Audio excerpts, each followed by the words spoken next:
উপরে ভরসা করেন। আল্লাহ বলেন সূরা আনকাবুত অধ্যায় নম্বর 29 আয়াত নম্বর 69 যে যদি চেষ্টার সংগ্রাম করো আল্লাহ সুবহানাহু ওয়া তাআলার পথে তিনি পথ খুলে দেবেন।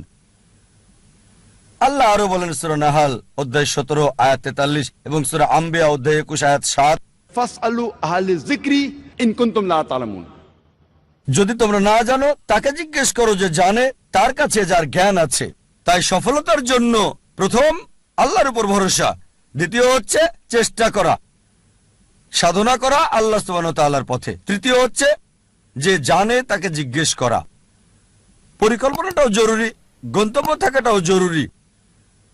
আর আমরা যখন পড়ে দেখি ম্যানেজমেন্ট গুরু বই, অনেক গন্তব্য নির্ধারিত আর সেটা তারা দিয়েছে। তবে আমার কাছে সেরা প্ল্যানিং, সবচেয়ে সেরা গন্তব্য